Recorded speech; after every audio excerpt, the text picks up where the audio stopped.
Hello दोस्तों, आप सभी का फिर से एक बार स्वागत है हमारे चैनल राधे टीचिंग अड्डा पर। और दोस्तों, आज की क्लास में हम लोग सीखने वाले हैं भाजकता, यानी कि 2 की भाजकता, 3 की भाजकता, 4 की भाजकता, ऐसे ही ये हम लोग सीखने वाले हैं। सबसे पहले हम लोग देखते हैं 2 की भाजकता।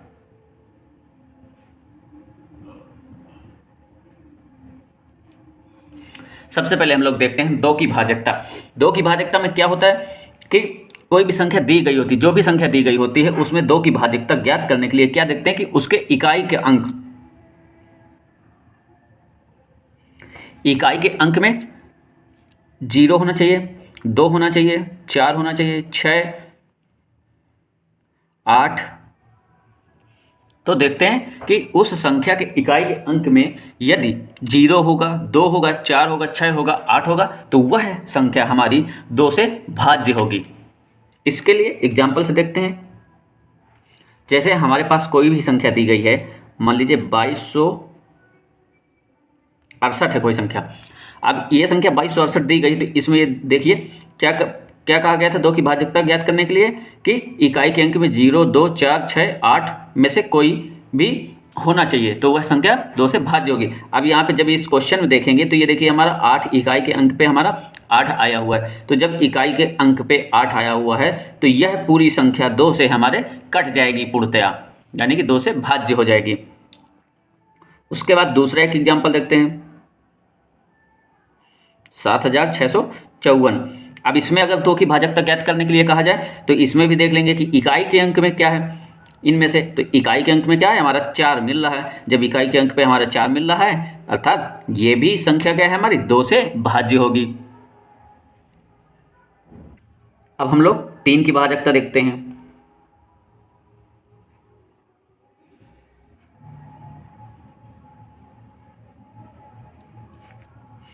तीन की भाजकता में क्या होता है कि संख्या दी गई होती है, उसके सभी अंकों को जोड़ लेते हैं और सभी अंकों को जोड़ने के बाद यदि उनमें 3 का भाग चला जाता है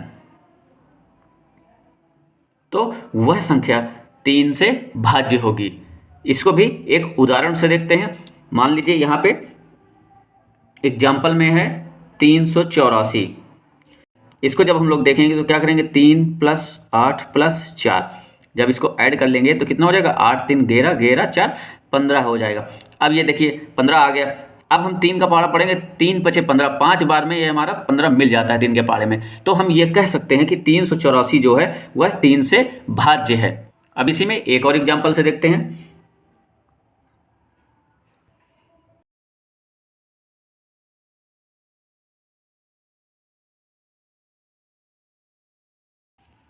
ये संख्या है जैसे हमारे पास। अब इसमें फिर वही नियम लगाएंगे, 3 की भाजकता ज्ञात करने के लिए क्या करेंगे कि इसके सभी अंकों को जोड़ देंगे। 3 + 1 + 0 + 5 + 6, जब इनको ऐड कर लेंगे तो क्या हो जाएगा, ये जब जोड़ेंगे तो ये 4 9 और 15, इसमें भी क्या हो जाएगा कि हमारा जोड़ने पे 15 आ जाएगा। जब इनके सभी अंकों को जोड़ेंगे तो क्या हो जाएगा, 15 आ जाएगा। जब 15 आ जाएगा तब इसमें भी 3 का भाग देंगे तो क्या हो जाएगा, 5 बार में ये भी कट जाएगा हमारा। तो हम कह सकते हैं कि ये जो संख्या दी गई है यह हमारी 3 से पूर्णतया भाज्य है। अब 4 की भाजकता देखते हैं हम।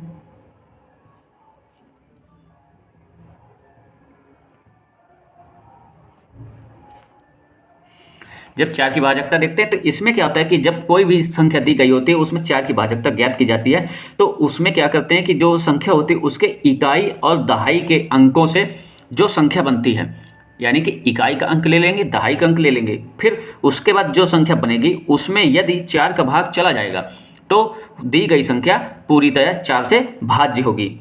इसको भी एग्जाम्पल से देखते हैं।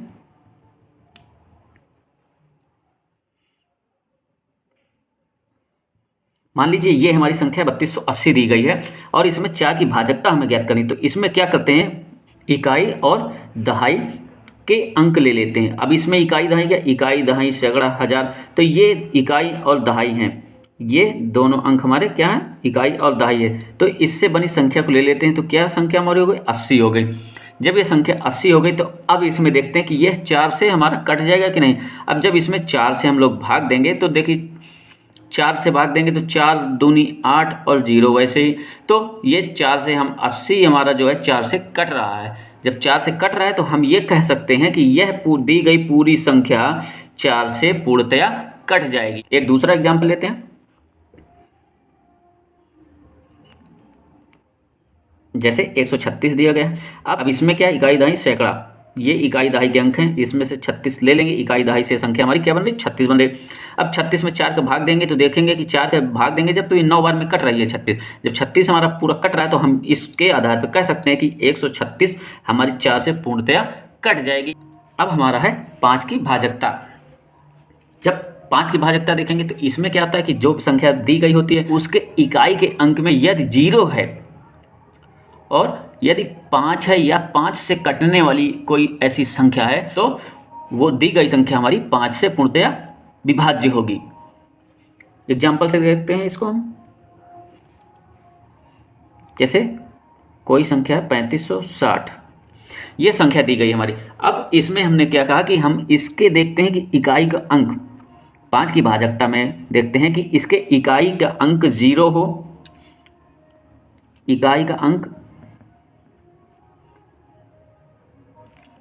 क्या होना चाहिए, 0 होना चाहिए या फिर 5 होना चाहिए, या फिर 5 से कटने वाली ही कोई संख्या होनी चाहिए। इसमें हम लोग देखते हैं तो पहले ही इकाई के अंक में क्या समझ में आ रहा है कि इकाई के अंक में 0 दिया गया है, ये इकाई के अंक में 0 दिया गया है हमारा।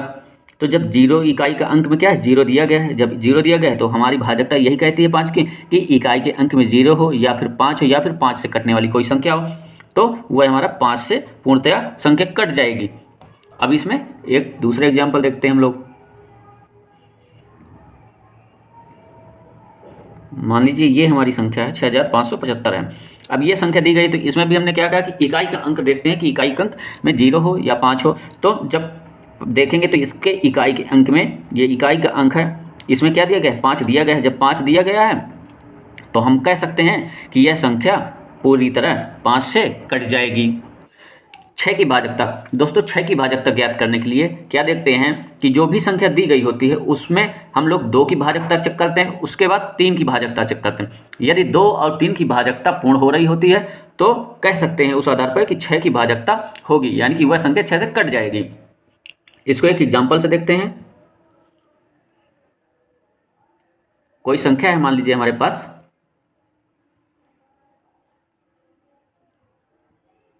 ये हमारे पास संख्या 1,63,614। इसमें कह रहा है कि 6 की भाजकता ज्ञात कीजिए। 6 की भाजकता चेक करने के लिए नियम है कि इसमें देखना पड़ेगा कि 2 की भाजकता पूर्ण हो रही है और 3 की भाजकता पूर्ण हो रही कि नहीं।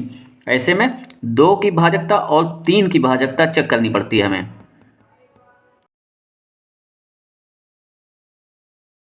इसमें दोस्तों 2 और 3 की भाजकता हम लोग जब ज्ञात करेंगे तो 2 की भाजकता ज्ञात करने का नियम क्या था कि इकाई का अंक जो होता है उस इकाई के अंक में क्या होना चाहिए, 0 होना चाहिए।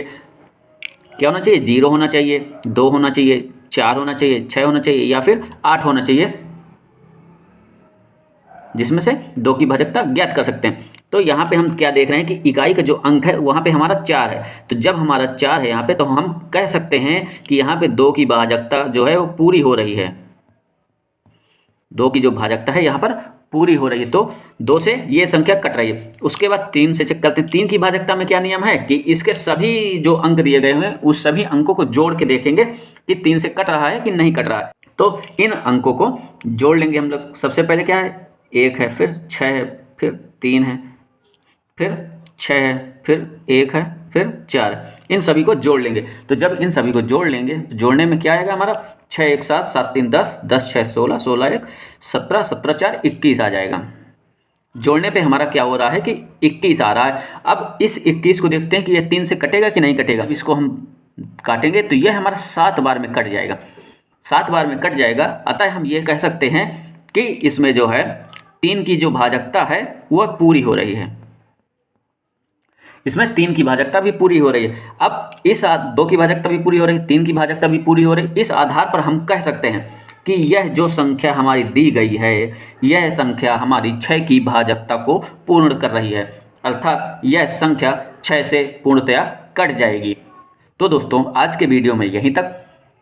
वीडियो आपको कैसा लगा कमेंट में ज़रूर बताइएगा। चैनल पर नए हो तो चैनल को हमारे सब्सक्राइब कर लीजिएगा। वीडियो को हमारे लाइक कर लीजिएगा और अपने दोस्तों, अपने भाई बहनों के साथ शेयर कर लीजिएगा, ताकि आने वाली वीडियो के नोटिफिकेशन आपको मिल सकें। वीडियो देखने के लिए आप सभी का बहुत बहुत धन्यवाद।